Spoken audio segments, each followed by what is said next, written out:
Break के बाद एक बार फिर से स्वागत है आपका। बढ़ते हैं आगे। मनी लॉन्ड्रिंग मामले में सत्येंद्र जैन के खिलाफ जांच जारी है और इस बीच प्रवर्तन निदेशालय ने दिल्ली के मंत्री सत्येंद्र जैन की जमानत अर्जी पर जवाब दाखिल करने के लिए और वक्त मांगा है।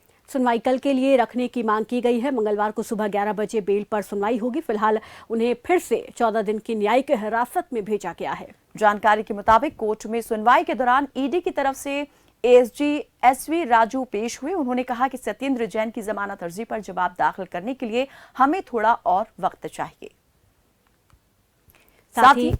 साथ ही यहाँ पर राजू ने कहा कि सत्येंद्र जैन की मेडिकल रिपोर्ट बताती है कि उनका स्वास्थ्य ठीक है और उनको ब्लड प्रेशर की शिकायत है। इसके लिए दवाई दी गई है, लेकिन वो जानबूझकर दवाई नहीं ले रहे हैं ताकि उन्हें स्वास्थ्य के आधार पर जमानत मिल जाए।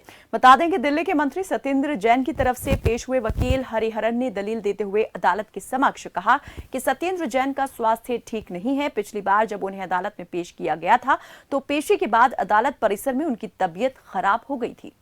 उनके खराब स्वास्थ्य को देखते हुए जमानत अर्जी दाखिल करनी पड़ी थी।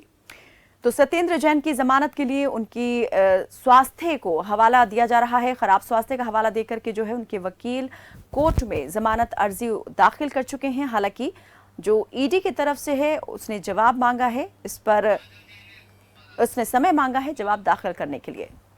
और इस पर ज्यादा जानकारी के साथ संवाददाता काजल जैन हमारे साथ जुड़ गए हैं। काजल, इस खबर को लेकर पूरी अपडेट दे।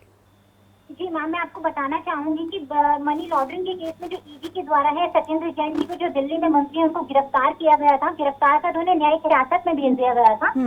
वहीं उन्हें दोबारा से 9 मई को उनकी जो दोबारा उनको राउत रेवेन्यू कोर्ट में जो पेश किया गया था, उसके बाद उनकी जो न्यायिक हिरासत है उनके लिए बढ़ा दी गई थी। जिसके बाद देखा गया कि उनकी जो तबियत है वो थोड़ी सी नासाज होती हुई दिखाई थी, जिसके बाद उन्हें आरएमएल हॉस्पिटल लेके जाया गया था।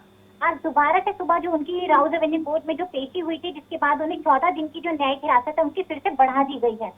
वहीं मैं आपको बताना चाहूंगी कि जो सत्येंद्र जैन जी के वकील है उनके द्वारा जो जमानत के लिए अर्जी दाखिल की गई है, लेकिन जो ईडी के वकील है उनका कहना है कि जमानत याचिका पर जवाब देने के लिए जो है उन्हें थोड़ा सा वक्त चाहिए। अब देखना ये होगा कि जो ईडी है वो कब तक उनकी जमानत याचिका पर जवाब देती है। काजल, कल जो इस मामले को लेकर सुनवाई होनी है, इसमें जो है क्या यही जमानत याचिका पर ही सुनवाई होगी या किसी और दूसरी बात को लेकर कोर्ट सुनवाई करने वाला है? जवाब देने के लिए कितना वक्त मांगा गया है ईडी की तरफ से? मैम, उन्होंने कल सुबह 11 बजे जो है इसके बारे में जो सुनवाई होगी वो जमानत याचिका पर बताएंगे कि किस तरह से उनकी क्या प्रतिक्रिया रहने वाली है। ये सब देखा जाएगा, क्योंकि इसमें जो आम आदमी पार्टी की जो मुश्किलें हैं वो लगातार बढ़ती चली जा रही है और आगे अब देखना ये होगा कि क्या उनकी मुश्किलें कम होती हैं या इसी तरह से जो उनकी मुश्किलें हैं वो लगातार बढ़ती चली जाती हैं। क्योंकि जो अन्य पार्टी है, जो विपक्ष है, वो लगातार इन पर जो है तंज कसता चला जा रहा है। अब देखना ये होगा कि क्या इस बारे में जो है ईडी जो है क्या इस बारे में फैसले लेती है, क्या जो सत्येंद्र जैन जी है उनको जमानत मिल पाएगी या नहीं मिल पाएगी।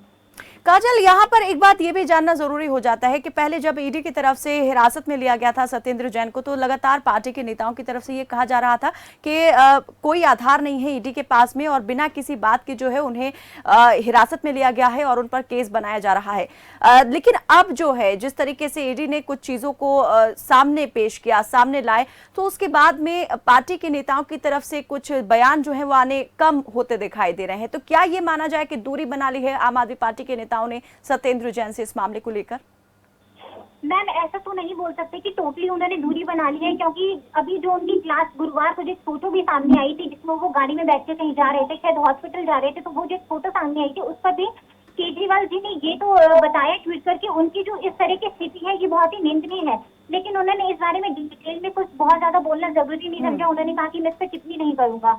इस तरह से अगर देखा जाए तो मतलब जो बात थी सामने निकलकर टोटल ये आ रही है कि सत्येंद्र जैन जी जो है, हालांकि ये भी देखा गया है कि जो उनके करीबियों के यहाँ से जो सोने के सिक्के और नकदी बरामद हुई है, उसको भी जैसे कि ईडी ने जो है उसमें भी मतलब छापेमारी वहाँ पर कर काफी सारी जो चीजें हैं वो बरामद की हैं।